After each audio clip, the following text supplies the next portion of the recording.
चलिए, आप लोगों का टेस्ट हो गया। How was the test paper? You are satisfied with your test? क्या नंदिनी, सेटिस्फाइड हो? Not much.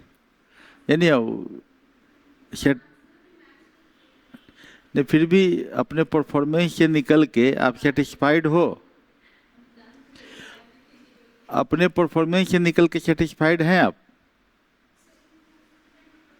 इम्प्रूवमेंट की जरूरत है। पहली बात बताइए, could you draw the map of the world? 30 degree longitude का मार्जिन करके आप कंट्री दिखा सकते हो? थोड़ा डिफिकल्ट है, ठीक है ना। दिल्ली से जब हम नीचे लाइन खींचे या इलाहाबाद से, तो could you find out the states? सभी स्टेट क्लियर हो गए आपके मैप में? नहीं। जो दिल्ली से जब लाइन खींचे या इलाहाबाद से लाइन खींचे, तो हर स्टेट कौन कौन स्टेट से पार किया उसका कैपिटल आप मार्क कर पाए?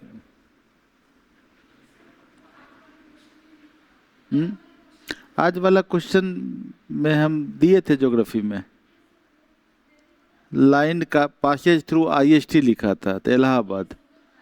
हाँ, कर पाए। आप लोग जो कल का जो क्वेश्चन था, घर जाके किए कि नहीं? You could do it. तो घर जाके किए तो लगा कुछ कंसेप्ट क्लियर हो रहा है? लगा। आज का जो क्वेश्चन है उसको again rewrite it, specially geography, because geography means पहला लाइन कि जियो means globe, graphy, what ever return on it. तो सबसे पहला लाइन क्या इस पर लिखा हुआ है?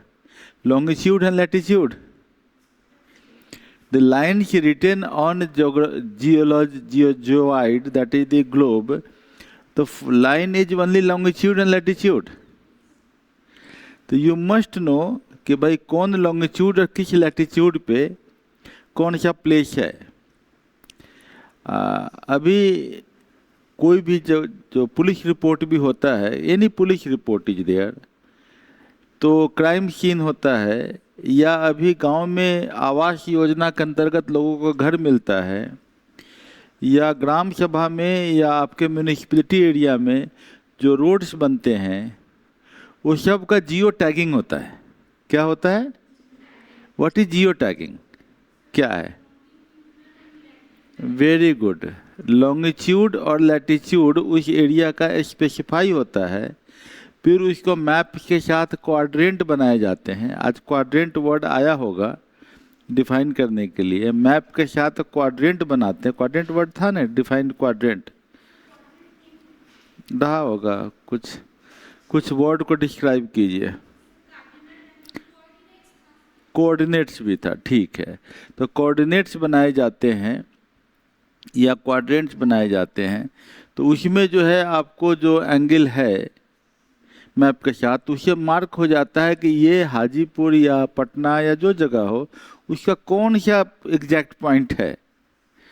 तो मतलब कि गवर्नमेंट ने सभी चीज़ों को, सभी पॉइंट को, हर वार्ड को मार्क करके नाम दे के लैटिट्यूड लॉन्गिट्यूड के साथ डाल दिया है। ठीक है, अब आपको ये इतना तो समझ में आ गया। नाउ आपसे इंटरव्यू में क्वेश्चन पूछा जाएगा कि suppose you are becoming prime minister of India, और आपको बन गए हैं, and you are in a position to change so many things. You know that crime is increasing very high. हर तरह के प्रॉब्लम शुरू हो गए हैं।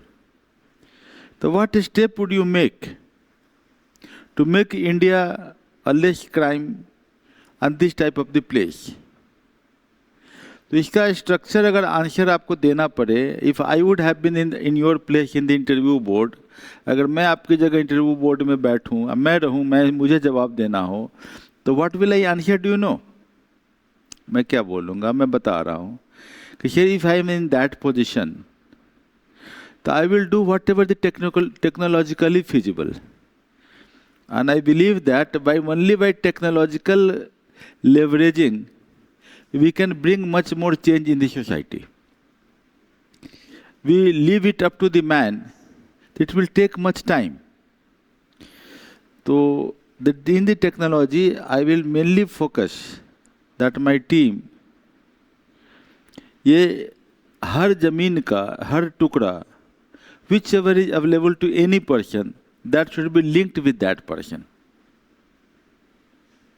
The quadrants or coordinates and the geotagging of every land should be there, and that land should be linked with the Aadhaar card.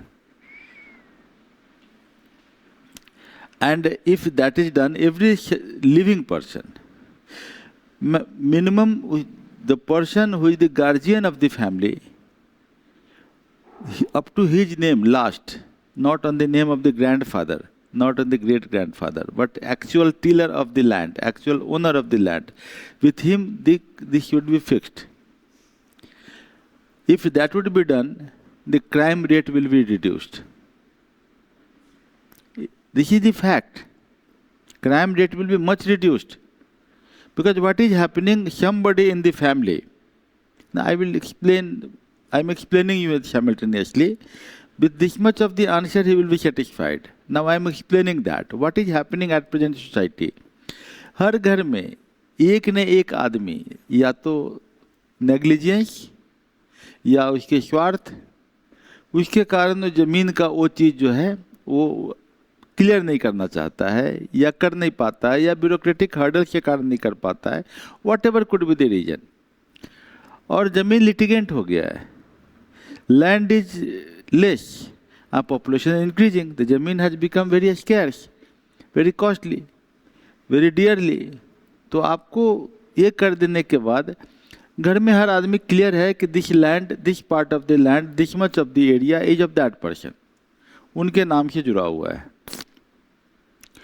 Second point, that is the use of the camera. If you use the camera at almost all the places, with that camera something can be done so that every criminal will have a problem कि भाई the cameras are there which can trap me. Third thing is that the face recognition. The person's face recognition data should be there with the government, so that if any new person comes in that area, it will be recognized that from where does he come. If these three things are there, the crime will be reduced. Yes, there will be some problem that data privacy, person's face is known, but that will help. It will help in crime detection. So if you analyze these things simultaneously, अगर आप करते चलते हो तो interview के time में आपको ये सब आंसर सोच के रखना पड़ेगा. इंटरव्यू की तैयारी ये नहीं सोचिएगा कि आप जो है तब कीजिएगा जब इंटरव्यू आएगा. You start thinking on those lines. ये कोचिंग इंस्टीट्यूट का एक टेक्निक है. पीटी निकलेगा तब न मेंस निकलेगा, मेंस होगा तब न इंटरव्यू होगा. No, preparation should be integrated. Preparation आपका इंटीग्रेशन में होना चाहिए, और पर्सनैलिटी के एस्पेक्ट पे आपको पहले दिन से ही काम करना होगा. मुझे बहुत सारे लोगों को दिखता है कि सर वहाँ जाएंगे, हम तो हिंदी मीडियम वाले, हमसे इंग्लिश में क्वेश्चन पूछ देगा और हमको समझ में नहीं आएगा तो हम क्या कर लेंगे. This is happening. ऐसा नहीं है कि नहीं होता है, ये होता है. बिकॉज इंटरव्यू बोर्ड में 6 लोग बैठे रहते हैं और उसमें 2-3 लोग बाहर के होते हैं, किसी यूनिवर्सिटी के रहते हैं, कोई साउथ के यूनिवर्सिटी के होते हैं. वो थोड़ा हिंदी प्रॉब्लम, तो वो फ्लो में बोल जाते हैं. तो एट दैट टाइम आप कहे कि सर बेग योर पार्डन, नहीं समझ में आया, हिंदी में बताइए. It will you cut A sorry figure. तो ये जो है ज़रूरी है कि आप जो है कम से कम 5th क्लास तक की इंग्लिश तो आपकी ऐसी होनी चाहिए कि आप जो है एक अच्छा इंग्लिश में 10 सेंटेंस तो समझ ही जाए और बोल ले. आजकल टेक्नोलॉजी है, मोबाइल है, आप सुने इंग्लिश, जितना सुनेंगे कान में जितना आ जाएगा उतना आपको जो है कि इंग्लिश का चीज़ें समझ में धीरे धीरे आने लगेंगी। तो वर्क ऑन योर पर्सनैलिटी, अपने पर्सनैलिटी पे काम कीजिए, बिकॉज पर्सनैलिटी टेस्ट में ये सब बातें तो मैटर करती ही हैं। थिंकिंग पे काम कीजिए। अभी मैं देख रहा था कि क्लास 6 का NCERT की किताब जिससे कि मैं आपको पढ़ा रहा हूँ, आप लोगों ने घर जाके उस चैप्टर को पढ़ा है ठीक से? डाउनलोड किया, बुक को कर लिया, डाउनलोड किया 6th क्लास की NCERT न्यू वाली? ये आपको अपने इस पे भी मिल जाएगा, ऐप पे भी मिल जाएगा। आज अभी वो अपलोड हो रहा है, 6th का, 7th का, 8th का, 9th का और 10th का। और हम उसमें सोशल स्टडीज और इंग्लिश का भी हम डाउनलोड करके डाल देंगे, सो दैट कि English and social studies, this two are the hallmark of your personality. ये दो तो आपके पर्सनैलिटी का बड़ा इम्पोर्टेंट पार्ट है। और 10th का हर चीज़ इम्पोर्टेंट है। Study I had visited one school, तो इस स्कूल में दलित छात्रावास है, student doctor Bhimrao Ambedkar residential school है यहीं पर। तो वहाँ लड़कियाँ थी काफ़ी सारी, तो उनका प्रॉब्लम था कि सर मैथ नहीं बनता है। तो must practice up to the 10th level. 10th level के मैथ आपको मतलब ऐसा हो जाना चाहिए कि आप उंगली पे बनाते हो। अगर नहीं किया है तो अभी भी कर लेना चाहिए कि आप 6th, 7th, 8th, 9th, 10th का मैथ आप ऐसे उंगली, आपको कॉपी पेन की ज़रूरत नहीं होनी चाहिए, करीब करीब बन जाना चाहिए। और ये अगर आपका होना भी चाहिए, तो आपको UPSC का जो CSAT पेपर का मैथ्स में अच्छे स्कोर लाने की संभावना बहुत है। अभी न्यू सिलेबस में रीजनिंग डाल दिया है, बेसिक शब्द रीजनिंग, वो बच्चे कर ले तो रीजनिंग में फ़ायदा हो जाएगा। इंग्लिश अगर 6th to 10th को बार बार पढ़ते रहे, अच्छे से याद कर जाएं, ग्रामर अच्छा हो जाए, तो उनका CSAT पेपर में बहुत ज़्यादा मेहनत करने की ज़रूरत नहीं होगी। हार्डली 1 महीना 1.5 महीना का कोच तैयारी में CSAT पेपर उनका पास कर जाएंगे वो। और पता है कि मैक्सिमम बच्चे, कितने सारे बच्चे ऐसे होते हैं जो GS में अच्छा नंबर लाने वाले होते हैं, CSAT के कारण वो फेल करते हैं। One student came to me at Ganga Ghat, अब बोला कि सर मेरी इंग्लिश अच्छी है, मैं BTech में पढ़ा हूँ, मैं इंग्लिश में अच्छे से लिख लेता हूँ। हम बोले कि your English must be good, but how do I know कि तुम्हारी इंग्लिश अच्छी है? तो मुझे तो कुछ प्रूफ चाहिए। तो यू डू वन थिंग, मैंने दिया, बोला कि you just sit down here, बगल में है जगह है बैठने का, मैं बैठ जाओ। और ये कॉम्प्रिहेंशन के 6 पैराग्राफ्स है, there are 6 paragraphs of comprehension. और ये 6 पैराग्राफ करने में हार्डली तुम्हें 40 मिनट लगेगा, उससे ज़्यादा नहीं लगना चाहिए, है ना। टाइम नोट करो, इसको पढ़ो, और इसका आंसर है ही यहाँ पर मेरे पास, तुम इसको करके ईमानदारी से दिखाओ। वो 6 पैराग्राफ में कुल मिला जुला के 30 क्वेश्चंस थे। कितने क्वेश्चंस थे? 30। हम बोले इसमें अगर तुम्हारे 20 से कम मार्क्स आते हैं, तुम्हारे इंग्लिश पे तुम्हें वर्क करना होगा। और 25 बच्चे लाते हैं, बहुत सारे बच्चे, 26 मतलब 90% भी बहुत बच्चे ले आते हैं। तो it means there English are very good. लेकिन अगर 15 से कम आ गया, 50% भी नहीं कर पाए, तो you have to think over it. वो किया और उसके 13 मार्क्स आए। He was under the illusion कि मेरा इंग्लिश बहुत अच्छा है। तो हर कुछ को ऑब्जेक्टिविटी में देखना ब्यूरोक्रेसी की निशानी होती है। चीज़ों को सब्जेक्टिव ढंग से नहीं देखा जाता है। हमारे ज़्यादातर स्टूडेंट सब्जेक्टिव वे में देखते हैं अपने लाइफ को, क्योंकि बगल वाले को देखते हैं और देखते हैं तो उससे तो मैं बेटर हूँ, तो अच्छे हैं, बहुत अच्छा हूँ। लेकिन हमको एक नेशनल स्टैंडर्ड के लेवल से समझना पड़ता है कि आपके अच्छे हैं मतलब अच्छे हैं कि नहीं, वो आप चेक करो, यू चेक इट। इसीलिए बहुत ज़्यादा सोशलाइजेशन की ज़रूरत नहीं है UPSC में। आप बहुत ज़्यादा लोगों से दोस्ती रखते हो तो फ़ायदा नहीं होने वाला है। बहुत ज़्यादा लोगों से व्यू पॉइंट लोगों, आपको एक मेंटर चाहिए। मेंटर वो चाहिए जो हर सब्जेक्ट के साथ वो बैलेंस्ड हो। With every subject. हिस्ट्री वालों के पास जाओगे, उसकी ज्योग्राफी बैलेंस नहीं है, उसका साइंस बैलेंस नहीं है, वो आपको हेल्प नहीं कर पाएगा ज़्यादा। क्लियर है ना? वो एकेडमिक्स है। वो यूपीएससी वाले हर सब्जेक्ट के साथ जो बैलेंस है वही मेंटर बन सकते हैं। और सबसे बड़ा लक्षण उसका ये है कि वो कम डायनेमिक और स्टैटिक दोनों में बैलेंस हो, और स्टैटिक के हर सब्जेक्ट के साथ बैलेंस हो। बैलेंसिंग से ही एग्जाम निकलता है, सिर्फ एक सब्जेक्ट डोमेन को स्ट्रॉन्ग करने से एग्जाम नहीं निकलता है। क्लियर है ना? लेकिन कोचिंग इंस्टीट्यूट में मैक्सिमम टीचर्स सब्जेक्ट स्पेसिफिक होते हैं और लिखते भी बड़े आराम से, मेरा ये सब्जेक्ट ये पढ़ाते, ये सब्जेक्ट ये पढ़ाते। वो नुकसानदायक है। पढ़ना तो स्टूडेंट को है, हमें तो बैलेंसिंग करेंगे तभी नंबर आएगा। अभी 6th क्लास का जो हम एनसीईआरटी देख रहे थे, तो ये एनसीईआरटी आप डाउनलोड कर लीजिए, और every day I will take this one, मतलब टेस्ट ऑफ 1 चैप्टर। और जो टेस्ट होगा उस चैप्टर को आप यहाँ नहीं कर पाइए तो घबराइएगा मत, क्योंकि ज़्यादातर लोग नहीं कर पा रहे हैं, 90% लोग नहीं कर पा रहे हैं। कोचिंग इंस्टीट्यूट मीडियोक्रिटी को प्रमोट करता है, क्योंकि ऐसा क्वेश्चन दो जो कि हम पढ़ाए हैं वही आ जाए। यहाँ पैटर्न अलग है मेंटरशिप में। मेंटरशिप में पैटर्न है कि आप पढ़ लिए हो, लेकिन हम उसके डोमेन से थोड़ा हम क्वेश्चन ऐसा स्पेसिफिक बनाएंगे ताकि आपको घर जाके उसको पढ़ना पड़े।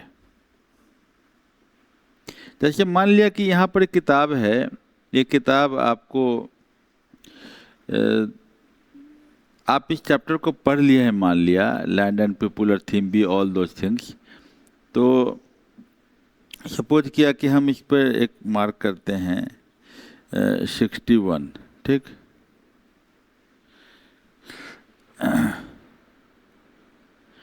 ये वाला पेज पर मार्क करें, ठीक, पेज 60।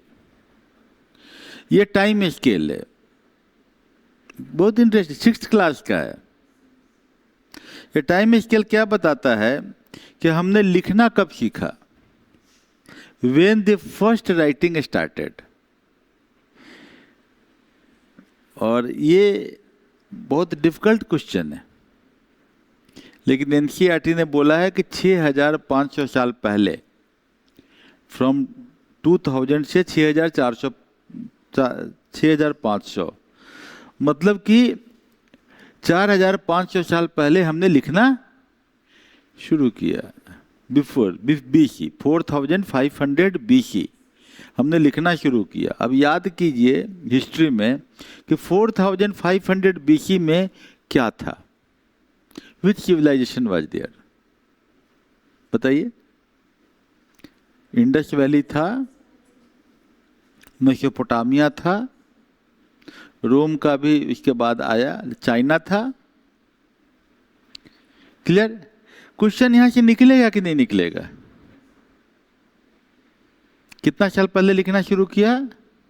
6500 साल पहले। Very interesting. क्या लिख रहा है? Green colour represent the modern time scale, जहां हम लाख तक जाएंगे। कहां तक जाएंगे? लाख तक जाएंगे। होमो सैपियंस का पहला ओरिजिन कब हुआ? हम जानते हैं कि होमो इरेक्टस, ऑस्ट्रेलोपिथेकस, निएंडरथल, ये सभी हमारे कजन्स थे। क्रोमैग्नन, ये सब थे हमारे। होमो हैबिलिस, तो ये सब हमारे कजन्स, वहाँ से हम लोग आए हैं, जहाँ से ओरेंगुटन आया, चिंपांजी आया, बबून्स आया, एप्स आए। एप्स जहाँ से आया, उसी एप ग्रुप में से एक ग्रुप हम भी हैं। सबसे कमज़ोर हम ही थे, लेकिन सबसे ज़्यादा सर्वाइव हम ही कर गए, because we have worked on our brain. और हमने अपने ब्रेन पे वर्क किया, मतलब कि हम इवोल्यूशनरी सीरीज में हमारा ब्रेन को हम डेवलप करने की बात ज़्यादा सोचे और अपने को सीधा करने पर ज़्यादा सोचे। Because we have worked on our selves in evolution, that's why we are the ruler. बाकी पेड़ पे झूलते रह गए या केज में चले गए। Now we are the masters. तो कब आया होमो सैपियंस, कब अलग निकला? पहली बार लिखा हुआ है इसमें 3 लाख ईयर्स एगो। 3 लाख। कितना? 3 लाख। थोड़ा सा आगे पीछे हो सकता है, लेकिन एनसीईआरटी ने लिखा है 3 लाख। बोला कि क्या आग का आविष्कार होमो सैपियंस ने किया था? नहीं, उससे पहले लिख रहा है कि आग का आविष्कार जो है वो बोल रहा है कि 10 लाख साल पहले हो गया। हमारे 3 लाख, हमसे 7 लाख साल पहले हमारे बंदर पूर्वजों ने, उन लोगों ने, ऑस्ट्रेलोपिथेकस वगैरह ने अपने आग जला लिए थे। कितना इंटरेस्टिंग है। Teachers should be trend. कल भी मैं यही बात कर रहा था, एक जगह मैं गया था वहाँ पर, कि we must train the teachers, क्योंकि टीचर्स को अगर ट्रेनिंग ये सब है तो बच्चों को बहुत अच्छे तरीके से कंसेप्चुअल क्लैरिटी दिखाएगा। और ये जो कुकुरमुत्तों की तरह जो कोचिंग खुल गया है, महंगा महंगा फीस वाला, झूठा रिजल्ट वाला, मैक्सिमम 99% कोचिंग इंस्टीट्यूट हम देखे हुए हैं। I had been in Delhi. तो जब ये होता था ना कि क्या कहते हैं, मेंस एग्जाम हो जाता था और इसका रिजल्ट आता था, तो मेरे पास बड़े कोचिंग वालों के आते थे कि सर एक शनिवार, सर एक दिन खाली टाइम दे दीजिए, है ना। तो हमारे जैसे बहुत सारे civil servant, senior officer, secretary level officer, joint secretary level officer, अब पुराने जान पहचान तो रहते ही हैं, कुछ हमारे ही साथ वाले हैं, बेचारे का हुआ नहीं तो कोचिंग इंस्टीट्यूट के मालिक बने हुए हैं और अच्छे जगह पर हैं, बहुत अच्छा कमाऊ वाली हैं, बहुत अच्छा सोशल रिस्पेक्ट भी ले लिया है, क्योंकि स्टूडेंट काफ़ी है, पैसे भी बहुत है। तो बेचारे बोलते एक शनिवार को सर इंटरव्यू। हमें भी लगता है चलो नए बच्चों से मिल लेते हैं जाके, तो चले जाते थे इंटरव्यू देने के लिए। तो बच्चे लोग आते रहते, लाइन में खड़े रहते थे और बैठे रहते थे, और उनका देखते थे कि अरे इनका खाना पीना सब खिला रहे हैं। तो हम पूछते थे कि इंटरव्यू का कितना लेते हैं चार्ज? तब बोलता था कि नहीं लेते हैं। तो बोले कि इतना जेनरस, हम लोग जब एग्ज़ाम दिए तब तो ऐसा नहीं था। तो बोला कि नहीं सर, अभी बदल गया है, अब इंटरव्यू में कुछ नहीं, जो इंटरव्यू देने आए सबको खाना पीना भी खिलाते हैं और सबको बीच बीच में समोसा, कोल्ड ड्रिंक सब चलता है, बड़ी अच्छी व्यवस्था रहती थी। तो इंटरेक्शन हम लोग के साथ भी करवाते कि सर हैं ये सीवीसी में डायरेक्टर हैं, उसमें डायरेक्टर थे, तो सीवीसी में डायरेक्टर हैं, तो ये हैं, तो ये इलेक्शन कमीशन के डायरेक्टर हैं, ये यहाँ पर के हैं, ये डीएम रह चुके वहाँ के, ऐसे करके हम लोग 4-5 लोग रहते थे। तो मतलब समझ में बाद में ये आया कि ये इसलिए इतना ज़्यादा खातिरदारी करके भी बच्चों का इंटरव्यू लेते हैं, ताकि 3 इंटरव्यू में 1 सिलेक्शन तो होगा। वो बच्चे से नॉर्मली उस कोचिंग के बने ही रहते थे, लेकिन सबका फॉर्म तो भराया जाता था और क्लियर। तो हम लोग को भी थोड़ा इंटरेस्ट हो जाता था कि ये जो है, हम जिस बच्चे लोग का इंटरव्यू लिए तो उसमें किसी का हुआ है कि नहीं, कभी फ़ोन लगा के पूछे उनसे। तो बोला कि सर अभी इंटरव्यू का रिजल्ट जस्ट आया है ना, हम लोग चेक करते हैं। तो बहुत बड़ा हम लोग के पास रहता है कि सभी का डाटा फीड रहता है। तो बोले इसमें इतना टाइम लग जाता है? बोला हाँ सर, मेरे पास 5000-6000 डाटा है। हमने इतना तो इंटरव्यू नहीं हुआ होगा, आप तो 1 महीना तो टाइम दिया, 2 महीना के अंदर कितना लीजिएगा?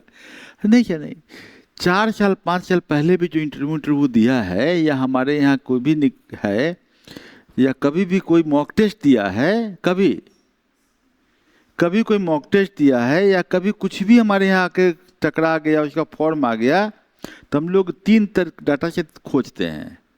एक फादर नेम, एक आदमी का नाम और तीसरा डेट ऑफ बर्थ। ये हम लोग के पास फीड है।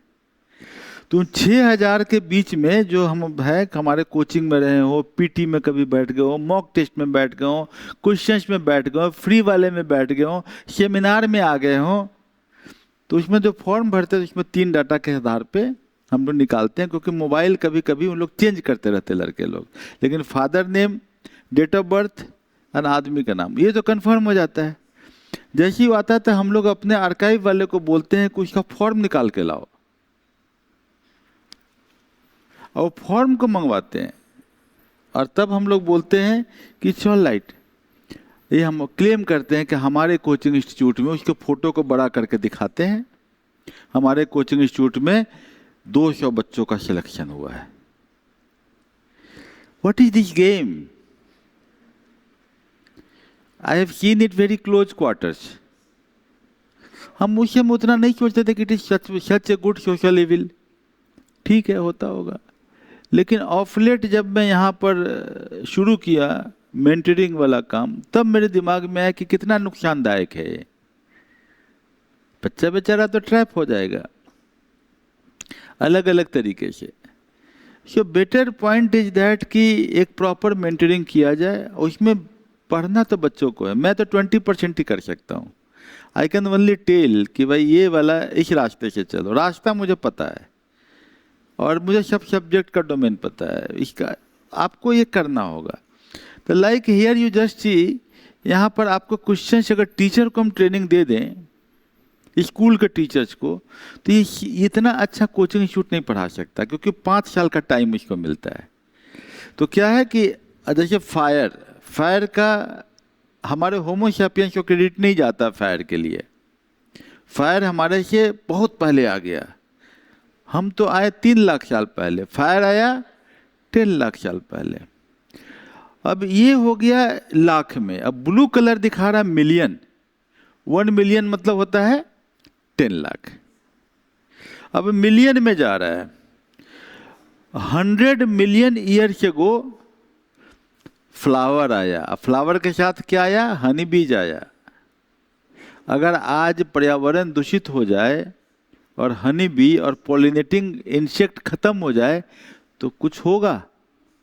कुछ नहीं होगा। और आज दिख रहे हो, आज पहले हर घर में एक मधुमक्खी का खोता लिख जाता था।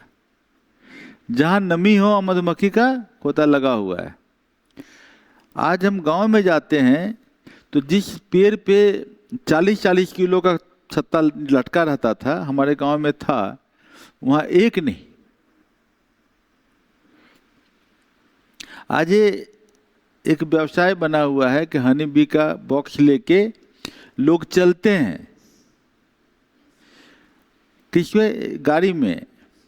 अब बोलते हैं कि आप अपने खेत के पास इसको रखवा लीजिए तो फसल आपका बढ़ जाएगा, और लिफलेट दिखाते हैं कि हमारा बॉक्स उस किसान ने उस गांव में फ़ोन नंबर भी रहता है, रख दीजिए और हम पूछिए उनसे कि जिन्होंने बॉक्स रखा था उनका फसल कितना बढ़ा था। जैसे कि मुजफ्फरपुर में लीची का बागान है, तो लीची के बागान वाले हनी बी बॉक्स वाले को बुलवाते हैं और वो उसको पैसा देते हैं, रेंट देते हैं। रेंट देके उससे जो है वो पॉलिनेशन करवाते हैं। This is going to be a big commerce. तो हनी बी एंड फ्लावर्स याद रहेगा। Mammals, birds. अब आइए सीधे, ये बर्ड्स आया कहाँ पर भाई? तो करीब करीब 200 के आसपास में बर्ड्स जो है आ गए। और 300 के टाइम में किसका था? 300 मिलियन में रेप्टाइल्स, डायनासोर्स। उसके पहले फिश, वर्टिब्रेट। ये चार्ट को अगर आप 6th क्लास वाले को दिमाग में बैठा लेते हो तो एक क्वेश्चन आने की संभावना बहुत ज्यादा है। क्लियर हो रहा है ना? प्रोवाइडेड टीचर्स जो है इसको सिनोजोई कीड़ा या जो भी है, प्रोटेरोजोई कीड़ा से लेके मिजोजोई कीड़ा, सिनोजोई कीड़ा, इसके साथ जोड़ के पढ़ाता हो तो, और वो पढ़ाने के क्रम में उसको विजुअलाइज कराता हो तो आपको ये समझ में आ जाएगा। और मिलियन का मतलब होता है 10 लाख। 10 लाख। ये 10 लाख पहले प्राइमेट्स आया और उसके थोड़ा पहले से दिखता है यहाँ से फ्लावर एंड बीज आए, एंजियोस्पर्म्स आए। इस पीरियड को कहते हैं सिनोजोई कीड़ा। यहाँ से हमारी धरती बदलनी शुरू हो गई है। तो ये मैं यही कहना चाह रहा हूँ कि यू नीड, जैसे कि मैंने अभी क्या किया, chapter 1, you try to understand chapter 1, location of land on this planet, location of the place on this planet, यही चैप्टर है वो। तो आपको ये जानना होगा, जैसे कि आपको मैंने क्वेश्चन दिया था इंटरनेशनल डेट लाइन, उसको एक्सप्लेन कर दिया अच्छे से। Could you explain it? बहुत इंटरेस्टिंग है। हाँ, और इसको अब हमको बढ़ाना है, ये वाले को, इस आंसर को हमको 300 वर्ड्स तक ले जाइए, इंटरनेशनल डेट लाइन को। अभी 50 वर्ड्स हमने लिखा था, 50 वर्ड्स में एक्सप्लेन कीजिए। जो कहाँ कितना में एक्सप्लेन करना है? 300 वर्ड्स में। अब 300 वर्ड्स में एक्सप्लेन कीजिएगा तो कुछ जगहों के नाम तो दीजिएगा, जगहों के नाम दीजिएगा, अलास्का के पास में या हवाईयन आइलैंड के पास में, कि एक कोई आइलैंड इधर है तो संडे है, इधर है तो मंडे है।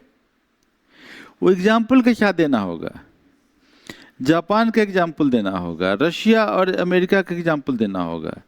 क्लियर है ना? तो ये एग्जाम्पल्स के साथ आपको मैप बनाना पड़ेगा। इस आंसर को what you have to do, rewrite it. अगर आप इस तरीके से ज्योग्राफी को पढ़ ले जाते हैं, जैसे मैं बता रहा हूँ, जैसे अभी मैंने बताया, इसको जिस तरह पढ़ ले जाते हैं तो आपका कंसेप्ट इतना क्लियर रहेगा कि आप वहाँ पर एसर्शन और रीजनिंग लगा पाओगे। नहीं तो यूपीएससी के एसर्शन और रीजनिंग में फैक्ट जानते हुए आप फेल कर जाओगे, फैक्ट जानते हुए भी फेल कर जाओगे, क्योंकि वहाँ कोई स्टेटमेंट ऐसा दे देगा जो स्टेटमेंट आपका बिल्कुल बेसिक चीज़ों पे जुड़ा हुआ रहेगा। करता ही है, यही तरीका है यूपीएससी का, क्योंकि उनको एक प्रॉपर एसर्शन रीजनिंग समझने वाला स्टूडेंट ही चाहिए।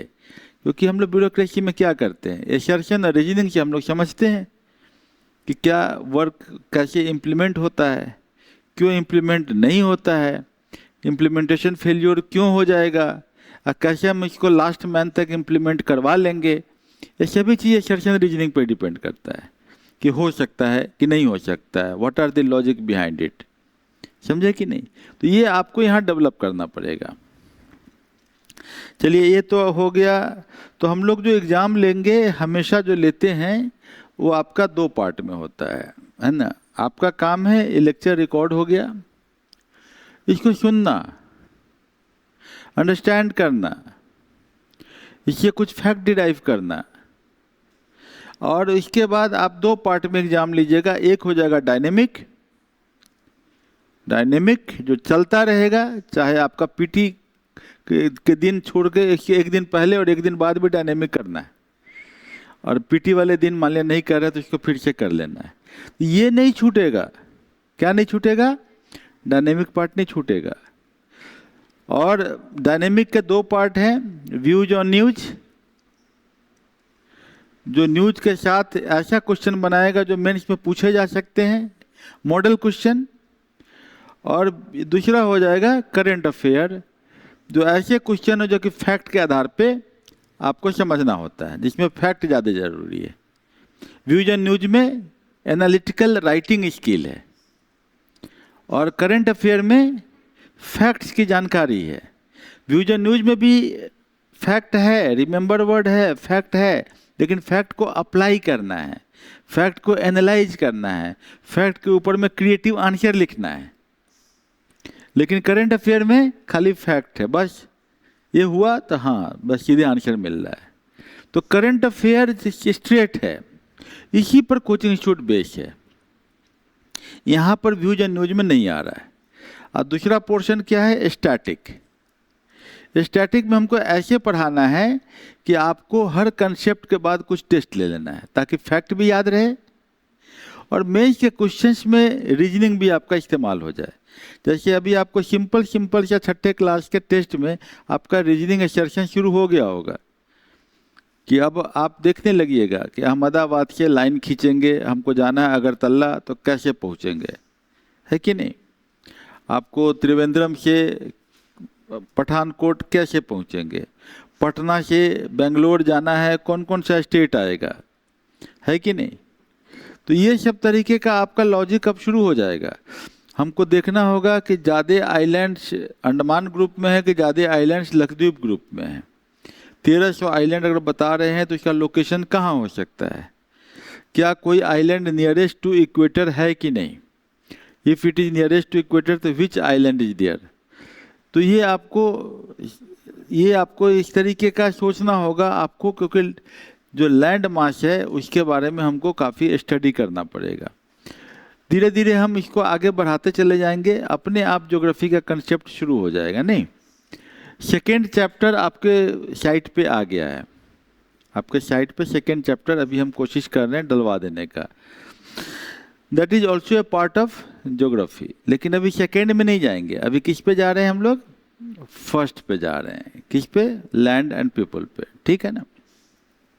अब हम लोग आ रहे हैं डायनेमिक पार्ट पे। डायनेमिक में आज का कॉन्टेक्स्ट क्या है? हमने क्या बोला है? महीना में 2 दिन हम लोग करेंट अफेयर पे चलते हैं। किस पे चलते हैं? करेंट अफेयर पे, ठीक है। तो करेंट अफेयर के कॉन्टेक्स्ट में हम लोग डिस्कस कर रहे हैं। और आज का जो टॉपिक है करंट अफेयर का, वो कल भी जो पढ़ाए थे उसी का कुछ छोटा फूटा टॉपिक है।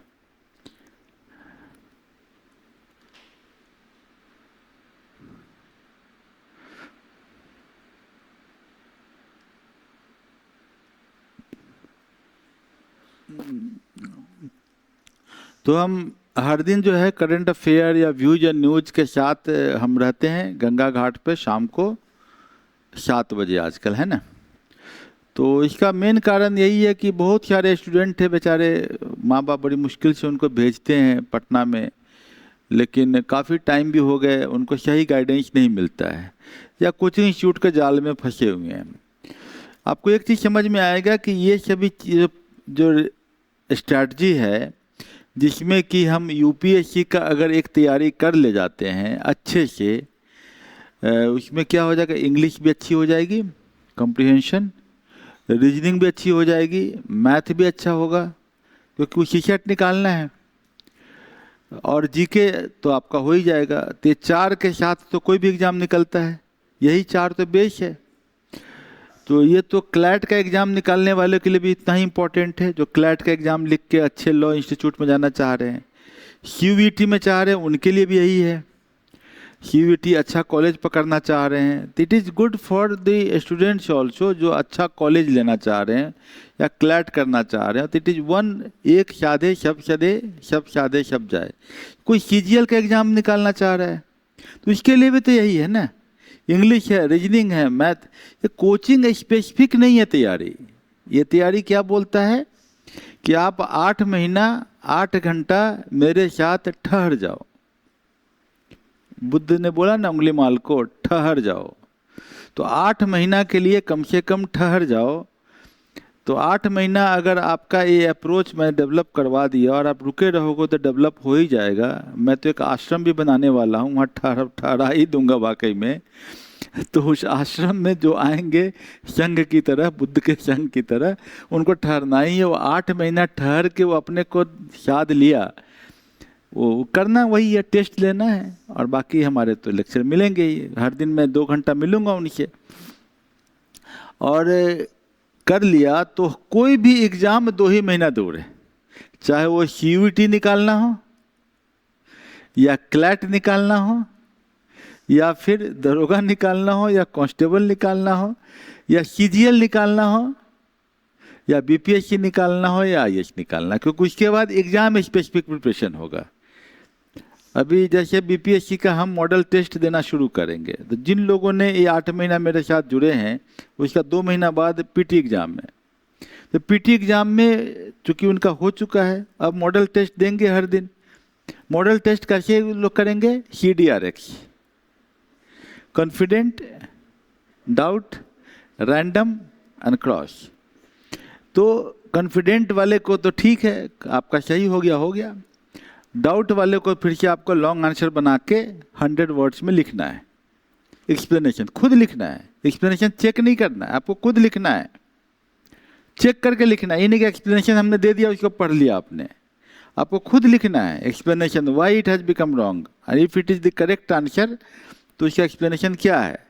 अगर आप इस तरीके से हर दिन, मेरे 2 महीना का बाद पीटी है, अगर आप 60 टेस्ट करके ले जाते हो तो यकीन मानो कि आप पिछला कट ऑफ अगर 90 है तो आपका मार्क्स 110 होगा। ये क्लियर है बात, समझे। तो अभी जो अवार्ड एंड ऑनर है करंट अफेयर का लाइफ जो है छोटा होता है। नहीं, जैसे इस बार का बुकर प्राइज जो मिला है उसको देखना होगा आपको, ठीक है। बुकर प्राइज जो है ये इसके बारे में थोड़ा जानना भी होगा। the basic thing behind the current affair, established 1969, fiction के कैटेगरी में मिलता है, इंग्लिश लैंग्वेज में मिलता है, यूके और आयरलैंड जो है वो देखता है, one of the world's highest literary sources. हम डायरेक्ट आ जाते हैं इसके एक्सप्लेनेशन पार्ट पे, ये तो समझ ही जाएंगे, पेज तो आपको मिल जाएगा, समझ जाइएगा, उसको पढ़ लीजिएगा। The Booker prize is one of the world's most prestigious literary award. Literature के फील्ड में बुकर प्राइज सबसे प्रेस्टिजियस है। Presented annually to the best original level written in English and published in United Kingdom और Ireland. तो United Kingdom और Ireland में जो publish होता है, तो अभी my son is there, he is author, you know, कुछ लोग जानते होंगे, he is author, he rights, international author है वो। तो उसका एक बुक है अभी, वो बुक जो है it is going for the short listing for the Booker prize. ये भी बहुत बड़ी बात होती है, इंडिया में हार्डली एक नोवेल दो नोवेल कोई शॉर्ट लिस्टिंग होता है कि बुकर प्राइज के लिए भेजा जाता है। It is not the Indian, India में पब्लिकेशन वालों को नहीं होता, इंटरनेशनल पब्लिकेशन वाले का होता है। नॉट कि आप खाली इंडिया में पब्लिश करा लिए तो बुकर प्राइज में, ये इंटरनेशनल पब्लिकेशन में होता है। तो his book has been for the auction for the international publication. उसमें $1 मिलियन होते हैं, छोटा मोटा नहीं होता, इंटरनेशनल पब्लिकेशन $1 मिलियन का गेम होता है। तो वो जो है उसका बुक जो है शॉर्ट लिस्टिंग हो रहा है for the Booker prize from the publication house of the England, क्योंकि इंटरनेशनल है तो 6 लैंग्वेज में बनेगा वो, तो यूएसए इंडिया सब में होगा। तो ये बहुत बड़ा एक अचीवमेंट हो जाता है, एक ऑथर के साथ अगर बुकर प्राइज मिल जाए तो it is a very big achievement.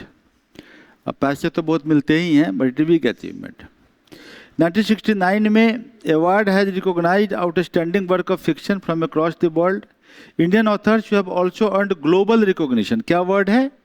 Global recognition होना चाहिए, मतलब his book should be auctioned in 6 countries. 6 देशों में किताबें ऑक्शन हो जानी चाहिए। His book has been shortlisted for 6 countries का ऑक्शन के लिए।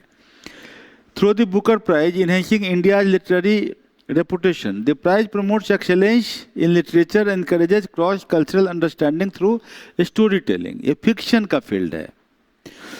Questions of recent winners, Indian recipients and significance of Booker Prize are frequently asked in SSC, banking and UPSC and state PCS examination.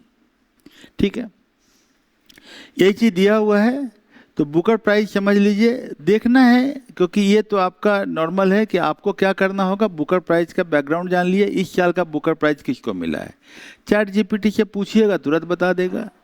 पिछले साल किसको मिला था, hardly current वाले का ही पूछता है ज़्यादातर, है कि नहीं, if it is required. Similar way Nobel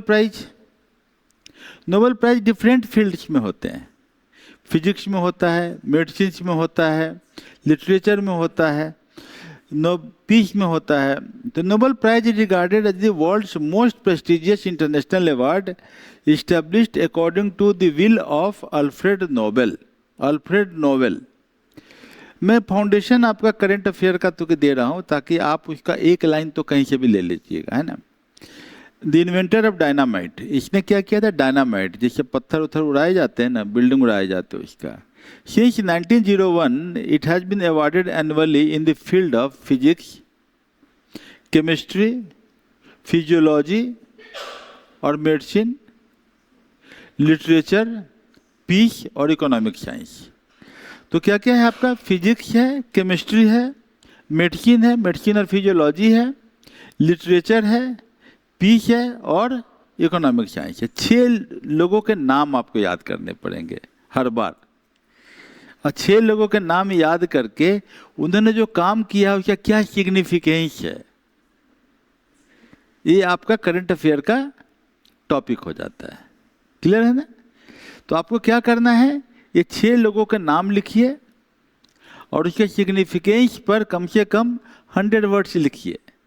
what is it significance.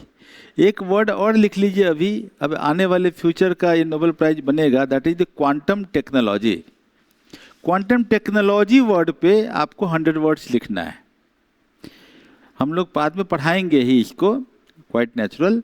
तो क्वांटम टेक्नोलॉजी वर्ड पे हमको 100 वर्ड्स लिखना है, और अगस्त का जो करंट अफेयर्स है उसमें हम इन चीज़ों को डिस्कस करेंगे डिटेलिंग में। अभी हम क्या कर रहे हैं, foundation of the current affair बना रहे हैं, ठीक है, क्लियर है ना। इंटरनेशनल रिलेशंस में क्या बनाए थे हम, कि जो देश अभी हाल में हमारे यहाँ विजिट किया है उनके साथ हमको 100 वर्ड्स में समझ रहे थे कि किस फील्ड में कितना बड़ा काम होने वाला है। जैसे India Japan, India UK, India USA, ऐसे हमने लिखे थे। अभी प्राइम मिनिस्टर द्रौपदी मुर्मू ने किस देश में गई है, तो हमको उस कॉन्टेक्स्ट में उस देश के मैप को देखना पड़ेगा, कहाँ पर है वो, है ना। The economic prize was added later by the Sweden central bank. The economics का जो नोबेल प्राइज है इकोनॉमिक्स का, वो बाद में अल्फ्रेड नोबेल के ट्रस्ट से नहीं आता है, वो कहाँ से आता है, स्वीडन के सेंट्रल बैंक से आता है। Nobel laureates are recognized for extraordinary contribution to humanity.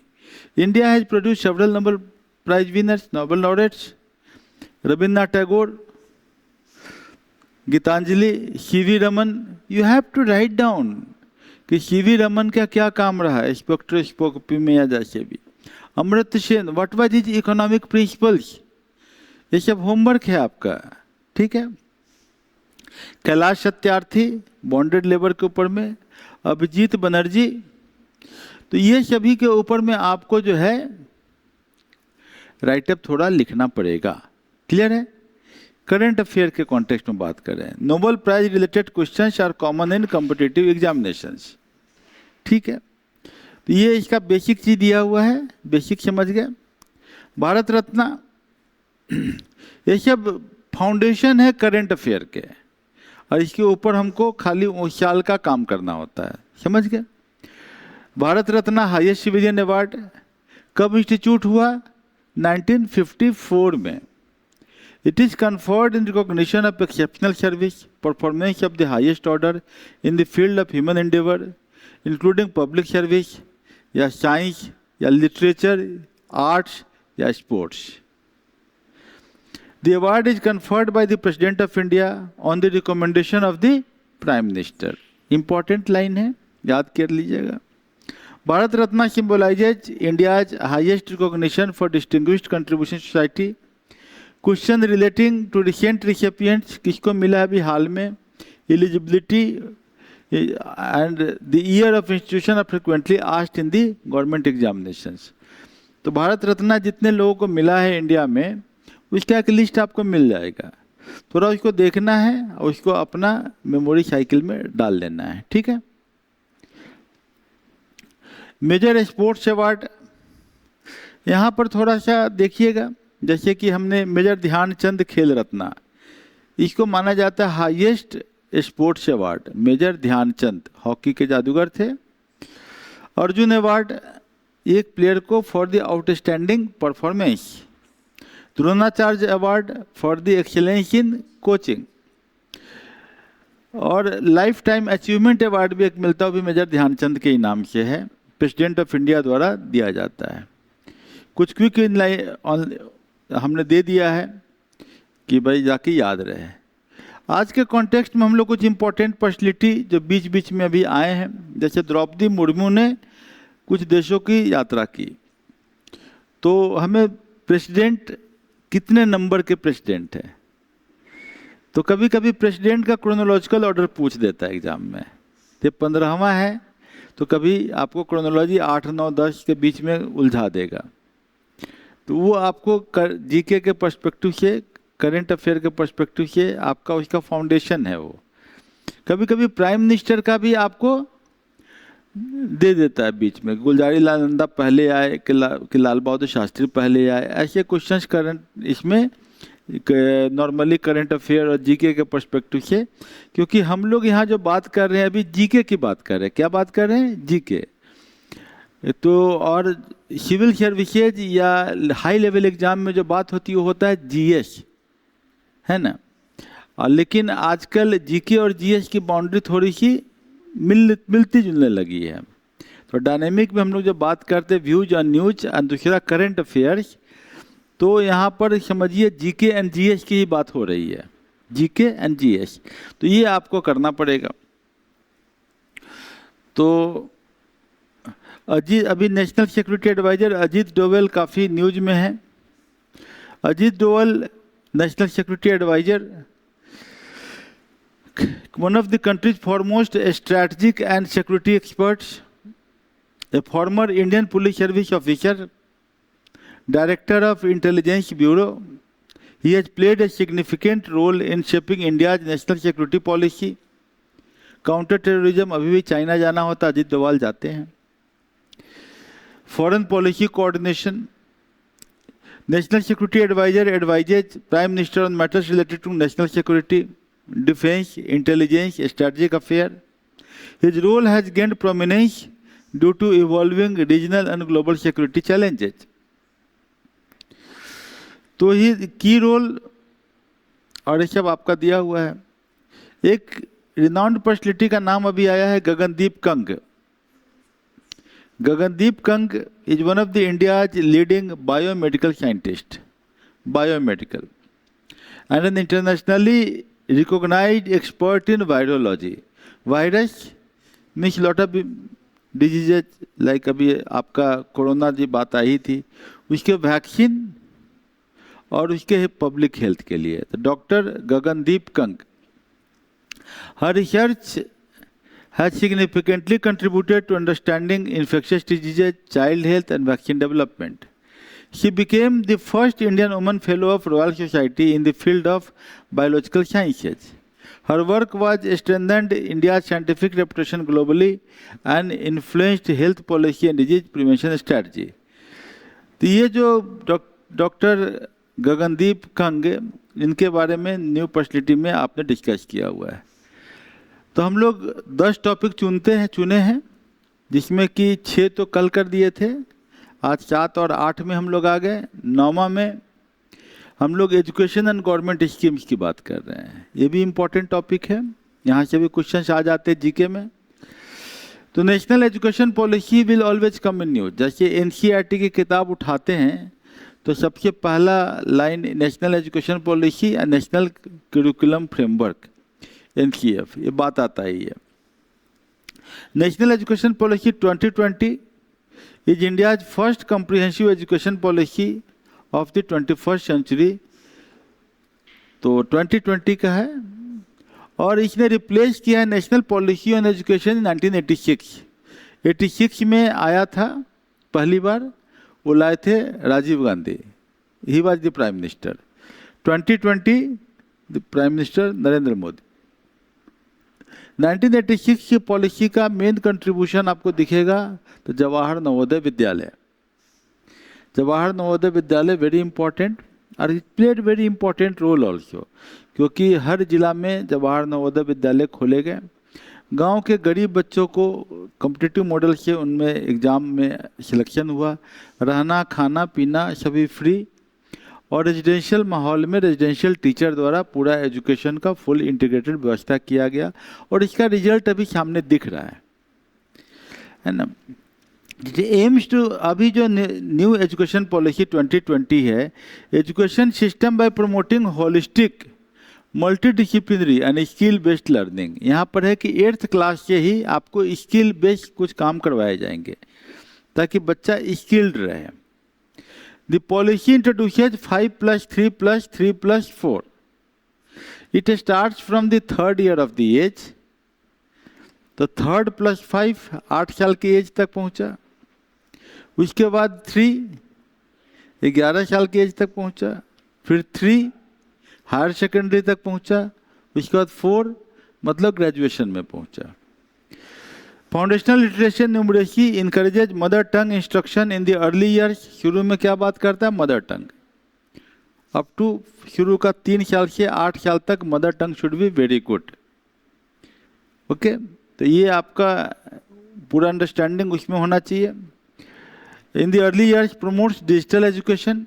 Digital education promote करने की बात करता है। Vocational training and research. NEP 2026 to improve access, equity, quality, affordability and accountability in education while preparing students for the demands of the 21st century economy. New education policy में कुछ personality का नाम आएगा, जैसे कि कस्तूरी रंगम का नाम आएगा, तो वो थोड़ा सा आपको इसमें एक राइटअप लिखने की ज़रूरत है। मैं अभी फाउंडेशन लेवल की बात कर रहा हूँ। PM Shri award, PM Shri जो स्कूल, तो ये जो selected school across the country को मॉडल इंस्टीट्यूशन बनाना है as per new education policy. इसमें पीएम श्री में खासकर केंद्रीय विद्यालय पर ज़्यादा जोर देने की बात करते हैं कि केंद्रीय विद्यालयों को मॉडल बना दो, और लिख भी दिया पीएम श्री जो भी केंद्रीय विद्यालय का नाम हो, है ना। These schools provide high quality education through modern infrastructure, smart classroom, digital board वगैरह लगेंगे, digital learning, skill education, green practices मतलब पेड़ पौधे लगाने की बात है, experiential learning. PM Shri school serves as demonstration centres for innovative teaching method, कि वो स्कूल का मॉडल बना के उस जिला में मान लिया एक केंद्रीय विद्यालय है या 2 है या हर ब्लॉक में धीरे धीरे एस्टेब्लिश करना है, उसी मॉडल पे बनाए जाएंगे। एक निपुण Bharat mission, Nipun Bharat mission was launched by government of India to ensure every child attains foundational literacy and numeracy, FLN। ये क्वेश्चन पूछा हुआ है, निपुण भारत। तो FLN means foundational literacy and numeracy, मतलब बच्चे को लिखना आ जाए खुद से और उसको कैलकुलेशन करना आ जाए, जोड़ घटाव गुना भाग से रिलेटेड परसेंटेज और चक्रवृद्धि ब्याज तक उसको पता होना चाहिए, ताकि वो बैंक में भी जाए तो ब्याज को कैलकुलेट कर सके, वो जोड़ घटाव गुना भाग से रिलेटेड और ब्याज और परसेंटेज ये सब के चीज़ों को समझ सके, ताकि वो by the end of grade 3 वो बच्चा को ये इसमें कोई प्रॉब्लम नहीं होना चाहिए कि ग्रेड 3 मतलब कितना एज हो गया, 5, 3 + 5, 8वां क्लास मतलब तीसरा क्लास तक वो ख़त्म हो जाएगा, नहीं 8वां साल है ना, तो आपका तीसरा क्लास तो ख़त्म हो ही जाएगा। तो इसलिए ये बहुत ज़रूरी है। The mission focuses on improving reading, ताकि उसका रीडिंग का फ्लुएंसी देखा जाए कि कैसे बच्चा 8 साल की उम्र में पढ़ लेता है। Writing, weather he can write और नॉट, खुद से वो एक्सरसाइज कर पाता है कि नहीं। Writing, basic mathematical skill during the early years of schooling. It supports teacher through training, teacher को ट्रेन किया जाएगा इसके लिए। इनोवेटिव किस स्कीम के अंतर्गत, निपुण भारत मिशन, मतलब कि जिन लोगों ने डिप्लोमा इन एजुकेशन किया है उनके लिए ये वाला बहुत इम्पॉर्टेंट है कि how to innovative learning material को कैसे यूज करना है, डिजिटल बोर्ड को कैसे यूज करना है, डिजिटल प्लेटफॉर्म को कैसे देखना है। कंटिन्यूअस, निपुण भारत इज की component of national education policy, क्योंकि 8 साल की उम्र तक माना यही जाता है कि 8 साल की उम्र तक बच्चों को जो संस्कार दे दिए जाते हैं एजुकेशन का वो लाइफ लॉन्ग रहता है। और 12 साल के बाद तो बहुत मुश्किल हो जाता है। अगर 12 साल की उम्र तक बच्चों को स्कूल और एजुकेशन के साथ अच्छे से जोड़ दिया, it is the mainly job of the primary school teachers और the mother. If mother is well versed in all those things, उसको अगर पता है, उसका 5वां क्लास 6ठा क्लास 8वां क्लास तक का कंसेप्ट क्लियर है, तो she can make her child to go up to that level. तो ये बहुत ज़रूरी है, इस पर भी काम करने के लिए निपुण भारत में बात होता है कि कैसे हम करेंगे। एक स्वयं प्लेटफॉर्म, स्वयं is the government of India national online education platform. Bharat सरकार का स्वयं जो पोर्टल है, स्वयं का मतलब है study webs of active learning for young aspiring minds. तो स्टडी वेव मतलब कंप्यूटर लिटरेसी के थ्रू, तो ये जो है government of India national online education system design to provide free high quality courses to learner across the country. It offers school level, undergraduate, postgraduate and professional courses prepared by leading educational institutions। मतलब कि जैसे अभी मैं class record कर रहा हूँ, इस तरीके से IIT के प्रोफेसर क्लास रिकॉर्ड करें IIT के सिलेबस के आधार पे, या एम्स के जो डॉक्टर हैं वो क्लास रिकॉर्ड करे बाकी MBBS में पढ़ाने के लिए। जो हमारे इसरो के कोई बहुत अच्छे साइंटिस्ट है वो स्पेस पर क्लास रिकॉर्ड करें और उन सबों को एक पोर्टल बना दिया जाए और इस पोर्टल पे जो जिस डिसिप्लिन के हैं उस डिसिप्लिन में, जैसे इकोनॉमिक्स के जो बहुत बड़े लर्नेड लोग हैं अभिजीत बनर्जी टाइप के, तो वो लोग उस पर अगर काम करके दे देते हों ऐसे, या दिल्ली स्कूल ऑफ इकोनॉमिक्स वाले, तो वो लोग जब इकोनॉमिक्स से करेंगे तो कोई भी स्टूडेंट या हिस्टोरिकल रिसर्च के कोई हो जो हिस्ट्री पर बात करें तो किसी भी स्टूडेंट के लिए वो वाला क्लास एक्सेस करना will be better than coaching institute का क्लास एक्सेस करना। क्लियर है कि नहीं? तो ये जो आपका है कि ये स्वयं जो पोर्टल बनेगा कि आपको सभी के लिए ज़्यादा फायदा हो सकता है। डिजिटल लर्निंग भी करेगा, life long education, equal access to quality resources specially for students in remote areas. मान लिया कि ग्राम सभा में एक डिजिटल बोर्ड ऐसा लगा दिया जाए और वहाँ पर माइक लगा दिया जाए और वहाँ पर लोगों को बैठा के, और जिसका जो लेवल है वो अपना डिमांड करेंगे कि हमको इसमें थोड़ा अच्छा करना है, हमको ये वाला सब्जेक्ट पे ज़्यादा अच्छा काम करना है, हमको UPSC के सिलेबस किस तरीके से पढ़ना है, और वहाँ पोर्टल पर इस तरह के रिनाउंड लोग अगर क्लास लेते हैं टॉपिक वाइज तो that would be more beneficial. लोगों को इक्वल बेनिफिट मिलेगा, हर जगह लोगों को बेनिफिट मिलेगा। ठीक है, UPSC करे या ना करे, नॉलेज डोमेन तो बढ़ेगा। It has become important component of India's digital education system। स्वयं को आपको एक्सपैंड करना है। अब यूनिट 10 में हम लोग आते हैं, that is the last miscellaneous topic. Miscellaneous topic अभी इंटरनेशनल योगा डे मनाया गया है ना, तो इंटरनेशनल योगा डे 21 जून है ना। ये जो है following resolution adopted by United Nation General Assembly. United Nation General Assembly में रिजोल्यूशन हुआ कि 21 जून को हम लोग क्या मनाएंगे, इंटरनेशनल योगा डे। तो proposal were introduced by India ने इंट्रोड्यूस किया था to promote yoga as a holistic approach for physical, mental and spiritual wellbeing. The annual celebration witness participation of million of people across the world through mass yoga demonstration. सब जगह लोग photo अपना selfie खींच के भेजे ही हैं। Awareness campaign, community programme.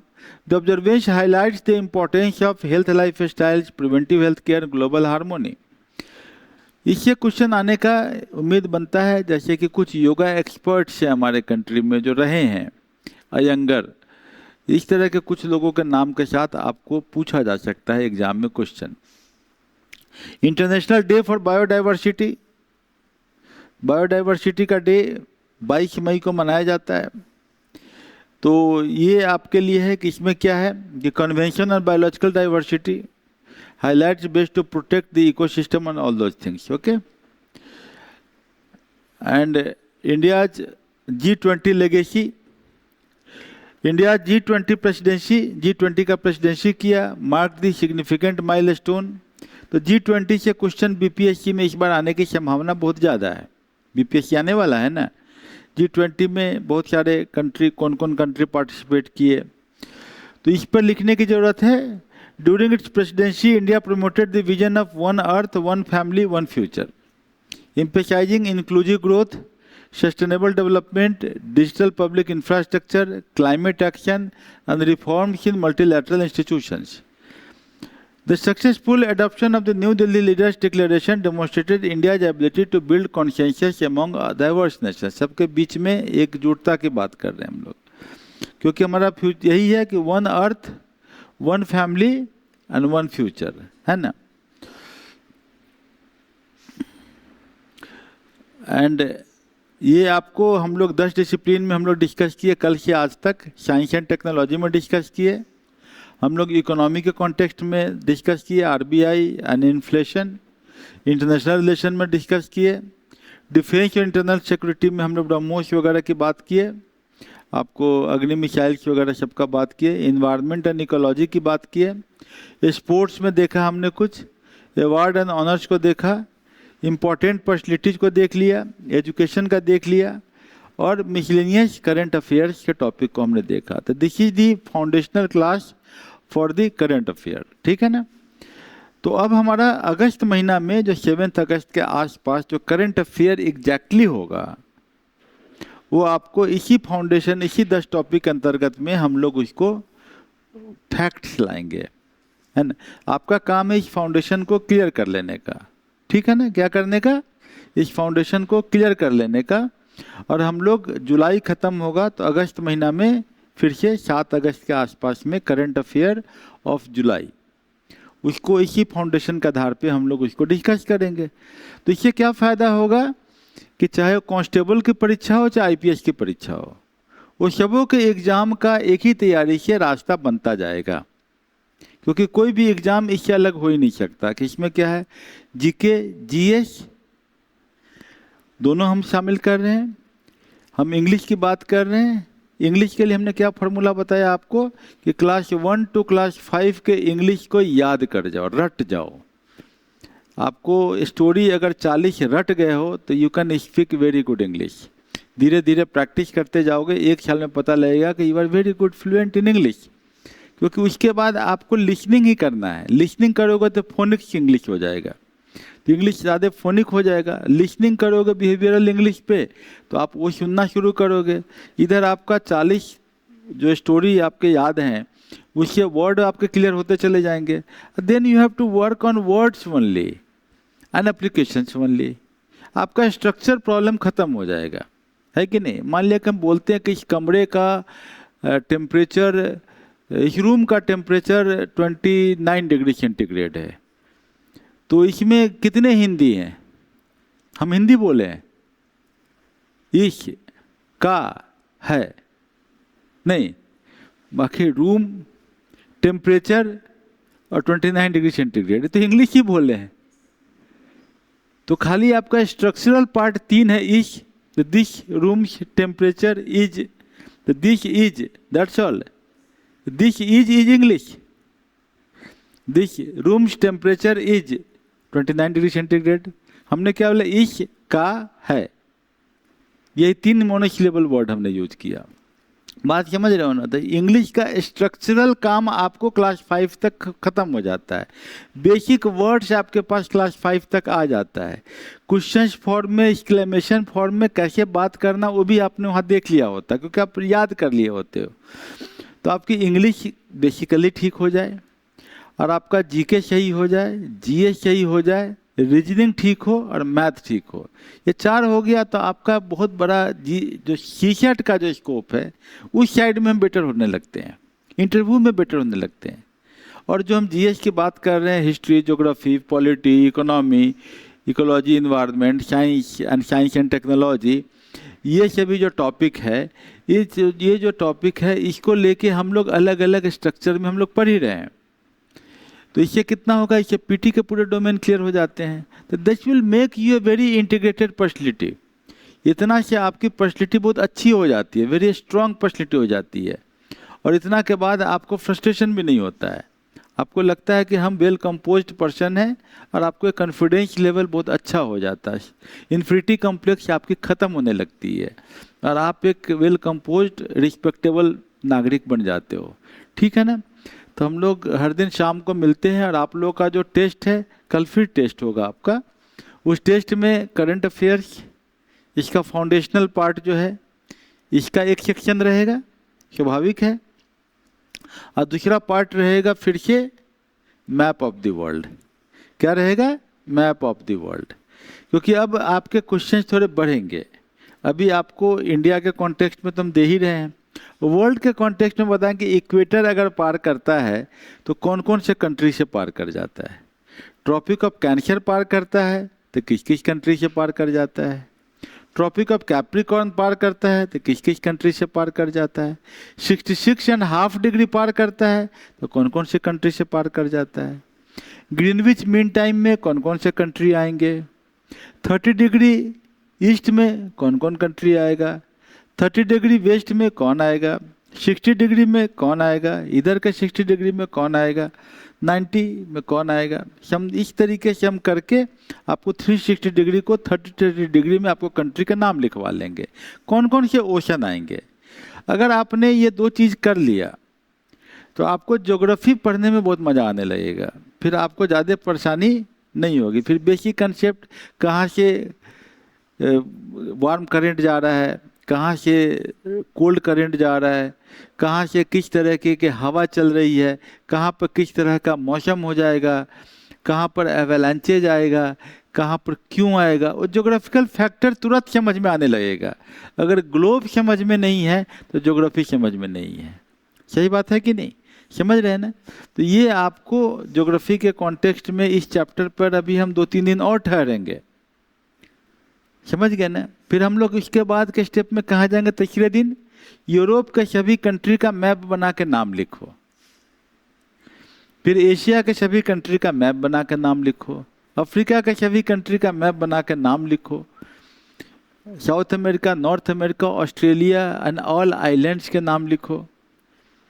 समझ गए ना? तो फिर हम उस लेवल पे जाएंगे, फिर हम बोलेंगे सभी माउंटेन्स के नाम लिखो, एंडीज रॉक्स कहाँ है, आल्प्स कहाँ है, हम आपको सबका नाम लिखवाएंगे, कौन कौन सा माउंटेन रेंज कहाँ पर है। फिर हम सभी ओशंस के नाम लिखवाएंगे। अभी हम रुकेंगे यहाँ पर, मैप में और ग्लोब में रुकेंगे। अच्छा होगा मार्केट में जाइए, एक अच्छा एटलस भी खरीद लीजिए, है ना? बढ़िया एटलस खरीद लीजिए, और एटलस के साथ जो मैं बात कर रहा हूँ उसको देखिए, उसको समझिए, क्योंकि दिस इज़ वेरी इंपॉर्टेंट। क्योंकि ये जब तक फाउंडेशन क्लियर नहीं होगा हम नेक्स्ट चैप्टर में नहीं जाएंगे। फिर नेक्स्ट चैप्टर आपको बच्चों वाली लगने लगेगी, फिर आपको परेशानी नहीं होगी। क्लियर है ना? तो जैसे कि हम अल नीनो बीच में पढ़ाए थे, तो स्वाभाविक है मैं जान रहा था कि अल नीनो में आपको कोल्ड करंट, वार्म करंट हम ज़्यादा कंसेप्ट नहीं दिए, खाली पेरू दिखाया, ऑस्ट्रेलिया दिखाए, अब बीच में खाली हमने अपवेलिंग दिखाया। लेकिन हमें जब हम ये सब कर लेंगे तब आपको पढ़ाने में बड़ा मुझे भी इंटरेस्ट आएगा और आपको भी मज़ा आएगा कि हम इस चीज़ को तुरंत समझ गए हैं। समझ रहे हैं ना? तो जब तक कि आप साउथ अमेरिका का मैप और ऑस्ट्रेलिया का मैप बढ़िया से नहीं करेंगे तो ENSO यानी अल नीनो आपको बहुत अच्छे से समझ में नहीं आ सकता है। समझ गए ना? तो ये जो है आपको अभी 3-4 दिन हम लोग यही टेस्ट लेते रहेंगे। किसका? Chapter 1 of class 6 geography. ठीक है ना? छठा क्लास का ज्योग्राफी। हम आपको यही बताना चाह रहे हैं कि अगर स्कूल में टीचर इस तरीके से ज्योग्राफी का पहला चैप्टर छठा में पढ़ा दे तो इस बच्चे के लिए कितना अच्छा रहेगा, नहीं? और छठे क्लास का ही है, ये कोई बहुत बड़ा चीज़ नहीं है। क्योंकि हम अनपढ़ लोगों को देखे हैं कि गांव के खेत का सब कुछ जानता है कि नहीं? जब वो खेत जान सकता है तो आप मैप क्यों नहीं जान सकते हो? वही है, 360 कंट्री है, गांव में भी यही होता है, 360 लोगों के खेत होते हैं, उनके सब चौहद्दी याद रहता है। तब ही कैन डू इट, एक अनपढ़, तो आप क्यों नहीं कर सकते? है कि नहीं? तो ठीक है, हम लोग क्लास को ऑफ करते हैं और हम लोग गंगा घाट के एक गंगा घाट के स्टूडेंट के लिए कि आप लोग रुकिएगा और शाम को महाआरती के बाद क्लास हो पाता है। और जैसे कल आप लोग रुके थे काफ़ी संख्या में और काफ़ी लोग बड़े लाभान्वित हुए थे, वैसे ही आज भी जो है रुकिएगा और अपने व्यक्तिगत प्रॉब्लम्स जो भी हैं अगर पेज में लिख के मुझे दे दीजिएगा तो मैं आपका नाम लिए बिना मैं ज़्यादा अच्छे से बता पाऊंगा कि what should be the mentoring approach, कैसे हम आपको मदद कर सकते हैं और आपको की लाइफ के लिए क्या अच्छा होगा। ठीक है? Okay, thanks a lot.